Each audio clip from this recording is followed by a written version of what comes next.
And welcome back to Hannity. Earlier today, while overseas, President Trump had some harsh words for President Obama and his inaction over charges that Russia attempted to meddle in the 2016 election. Let's take a look. Barack Obama, when he was president, found out about this in terms of if it were Russia, found out about it in August. Now, the election was in November. That's a lot of time. He did nothing about it. Why did he do nothing about it? He was told it was Russia by the CIA, as I understand it. It was well reported, and he did nothing about it. They say he choked. Well, I don't think he choked. I think what happened is he thought Hillary Clinton was going to win the election, and he said, let's not do anything about it. Had he thought the other way, he would have done something about it. Joining me now with reaction, the chief counsel for the American Center for Law and Justice, as well as an attorney for President Trump, Jay Sekulow, and author of the book Putin's Gambit, Fox Business host Lou Dobbs. Great to see you both.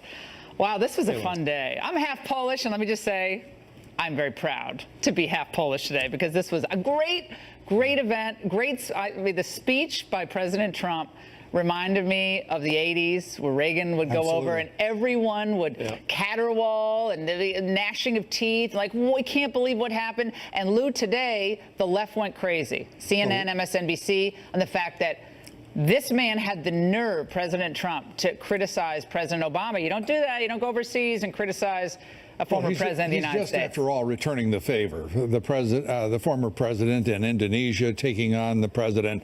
It was bad form, and this was just basically fair and balanced, if you will, and he was exactly right. This is a president now just over 5 months into his presidency who has taken command. He's the leader of the free world, and all of those lefties and the Dems who can't get over themselves have got much more to get over now because he is among friends in Europe, and it showed. Jay, the moment when he said, well, he didn't goof this up. He didn't punt this. Right.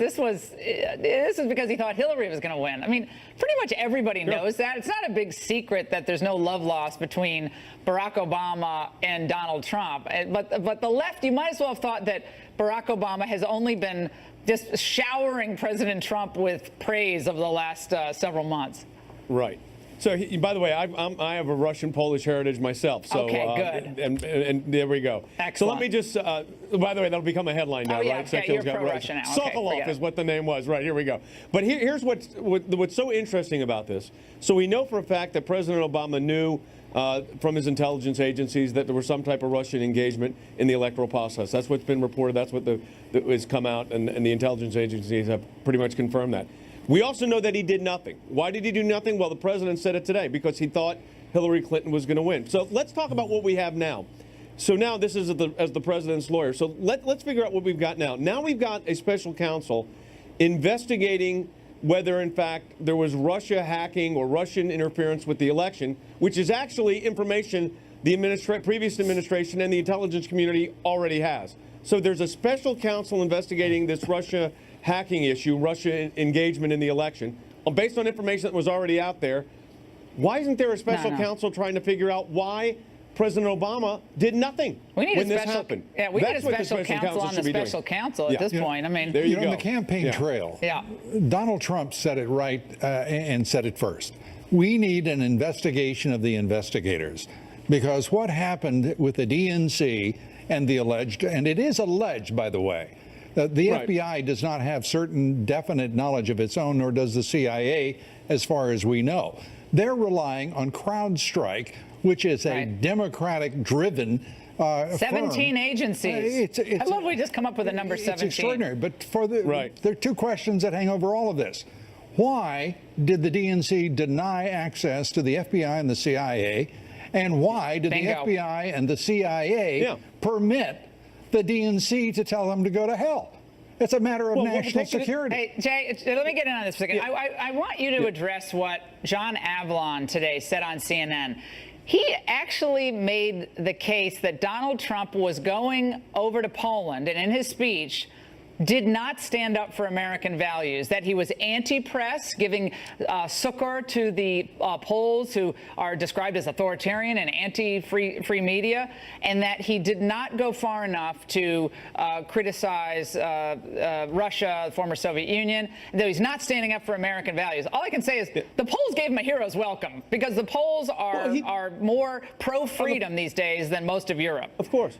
Well, they're also on the border with Russia. I mean, look, the president said that Russia has been a destabilizing force, that they've got to stop siding with dictators, stop siding with those that are trying to bring instability to the region. He named names, and the president also, of course, affirmatively stated Article 5 of the NATO Accord. So, you know, they may not like what he said, but it was a pro-Western civilization speech.